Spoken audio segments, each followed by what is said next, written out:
the VA scandal. It has been pushed to the background in the last couple of weeks as so many other things. We have a crisis almost everywhere now. And Montel is pushing something called a VA surge, and we wanted to get him on to bring this back in front of your attention because there's a real crisis with the VA, and now they're trying to buy off the vets. At least that's the way it appears to me, and it's insulting. And Montel's with us now. Hi, Montel. How are you? Glenn, thank you so much for keeping us alive and talking about this the way it really needs to be discussed. It's absolutely an abomination that we can watch a nation react to those who protect and defend our freedoms and make all this possible. We can sit back and watch a nation treat our veterans this way and not be aghast, not be so upset. I get so angry when I'm having discussions right now. I had a dinner discussion last night. I'm up in Vancouver talking to some people at dinner, and I'm yelling. And I realized, Montel, calm down, because I'm just trying to make sure. So thank you, Glenn, for doing this again, man. Montel, I have to tell you something, and I don't want to get into politics with you at all because we disagree. And but this is happening. You know, we probably are agreeing on. Hang on. You've been thinking the last couple of days. I'm telling you, I've been listening to you. I know what you just said about the kids, and we're going to talk. I hope we get a chance to talk a little bit about that too. We have to, but we agree on a little bit more than you think. But go ahead, please. Yes, sir. Okay, well, what I was going to say is, we're sitting here. We have the crisis on the border. And people say, well, nobody cares. They do care. They really do care.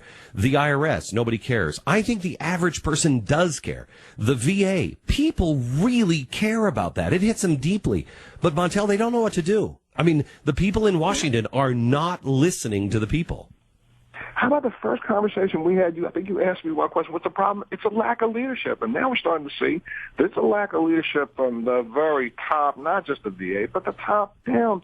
Come on. We're having a discussion over this past weekend, Thursday, Friday. Everybody, both sides of the house out there running around. How fast can we put soldiers on the ground in Iraq? What do we got to do in Iraq? How are we going to save somebody else's democracy? How are we going to create another democracy? Nothing. Let's go on and put more children to death for someone else's country, and we have a problem and crisis facing us right here that we can't get the attention on. The fact that we just found out that in the last 3 weeks, there are employees at the VA going into the computers and lying on paperwork and trying to adjust numbers.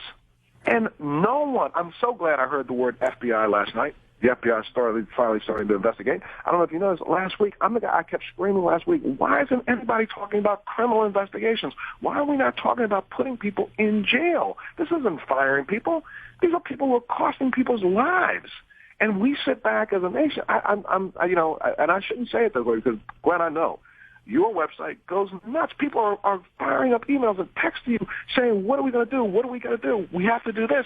So people care, but I guess they just don't know where to direct that to. And that's why if they follow me on Twitter, and see, here's Williams, and do the VA surge or VA surge petition. And let's get them in Washington, D.C. to recognize that if we're going to react in 2 days and put we got 550 soldiers on the ground in Iraq. We're going to probably put another 550. Remember, there's 550 Marines that went into extract. Huh? No. I mean, I have to tell you, Montel, I'm not exactly a peacenik, but I've had enough. Enough is enough. You cannot give people their freedom. You can't. They have to earn it. And we can help, et cetera, et cetera. How can we force? Look, I mean, right now we can't force freedom on people. We can't force democracy on people. But we're not even giving the American public the truth. Remember, in the last 5 days, you've heard multiple numbers. There's over 200 Marines that were already there, people that were already there protecting the embassy. We're going to put in another 550 that were on a boat that were trying to be part of the extraction force. We have 300 advisors. How many people are really on the ground? And tomorrow, when one of them gets shot, and they come back, we haven't even told them that we promise you we'll take care of you. So I don't get it. Something's wrong. And, I don't know if you heard me do this really. I kind of almost am embarrassed for making this analogy and even bringing this up. But do you remember, this is a stupid story, back in the I think it was the late 20s, a farmer chopped off the head of a chicken. And this chicken went on to live for 19 months. Mm-hmm. It was called Miracle Mike, okay? And the only thing the way the chicken died, it didn't have a head. It ran around. They took it to displays, let people pay money to see it, okay? And the only reason why the chicken died was because the farmer killed it with an eyedropper. Well, look what we've just done to the VA. You chopped off its head. It's still running around aimlessly, doing nothing. Now, people have been wondering in the last couple of days, what should they do? I'm going to tell you right now. If a person who participated in forming the regulation that gave them a bonus for lying on documents and then helped to manipulate the documents so that they would get that bonus. Remember, Glenn, $10 million have been paid out to people who claim they did their job. And nobody's going to jail? And we have soldiers dying. Montel, did every single person listening. You heard the testimony, I know you did, where the new head actually started to try to read the riot act to anybody who questions this. I won't have the good people of the VA besmirched by this. Excuse me? This is your response? Are you kidding me? No, he's not fired. He was the new guy. I heard that crap when he said and then I also heard something about the fact that they just reviewed the reviews, the periodic personnel review. And all of these people got above satisfactory grades. All of them. I know. And this same group is the group that's policing them. So do we really think we're going to find anything out? And before you, look, I said a big tick. No. We need to start saying tick, tick, tick. Every tick, every day, 22 more soldiers die. And they're not all committing suicide. Some of these soldiers are dying because they suffer such severe PTSD or such severe emotional or psychological issues that they over-medicate. They take medication out of order. They take medication the way they shouldn't. So you have soldiers that are dying of overdoses that we're blaming and claiming that they did so because of suicide, but they may have done so because they just didn't know. Every day, Glenn. Montel, I have to tell you, the reason why I want to have you on is because you might be able to make a difference. My voice is not going to make a difference in this because I can't. I mean, my people are already awake. We're already awake. We're outraged. We've been saying that this government is out of control since Bush was in office. Not this president. Since Bush was in office, we've been saying this is out of control. But you have a chance of waking up a whole new group of people to say, okay, forget about politics. Forget about it. Who you voted for no longer matters. It's what is happening because both the Republicans and the Democrats are involved in this, and party politics is so beneath us. But I want to ask you one thing.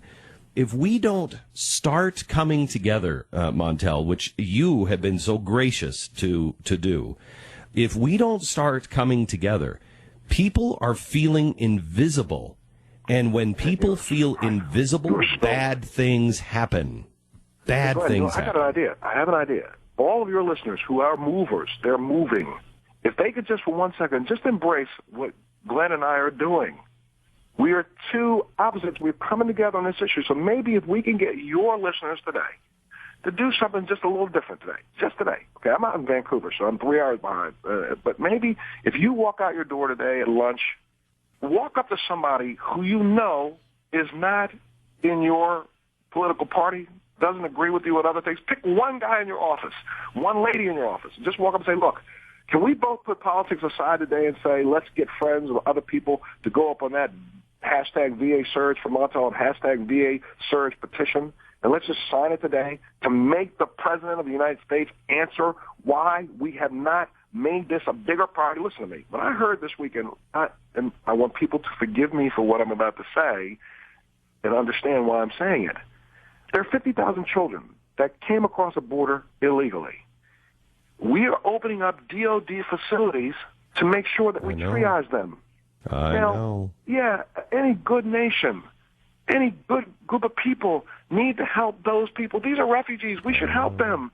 But how dare we let them go to a DOD facility before we let our own boys who put their life on the line use the same thing? How dare we? How can we do this? And nobody complain.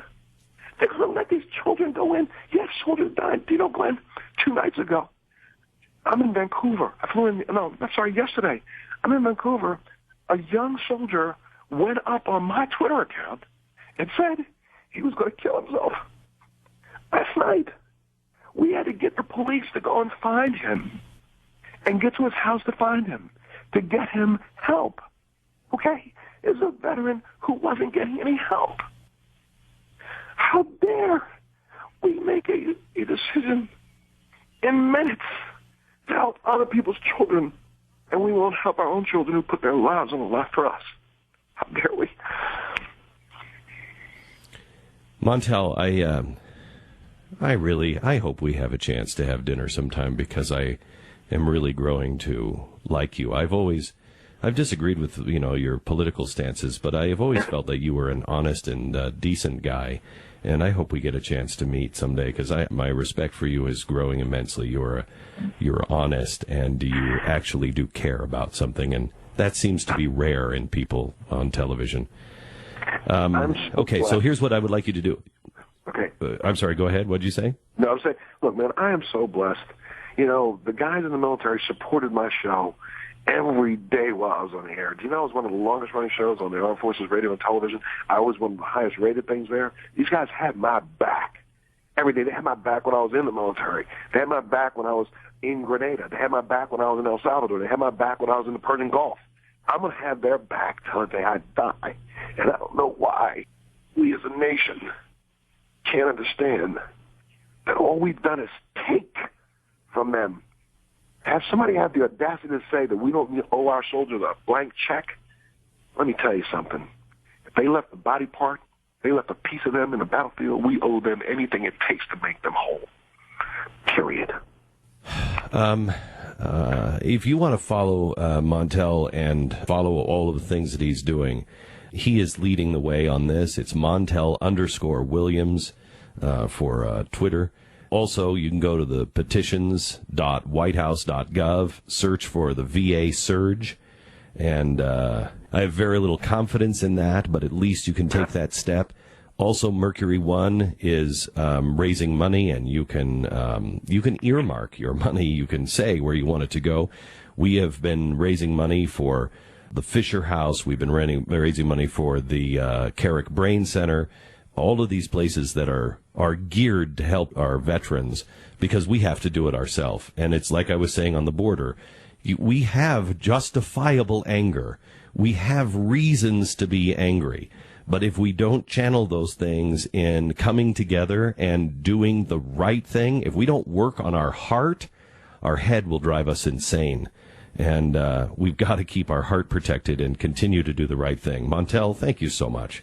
And you can count on us to help you. And you can count on us for anything. You come on the TV show, the radio show, whatever you need. You just let me know, and we'll put you right on. Thank you.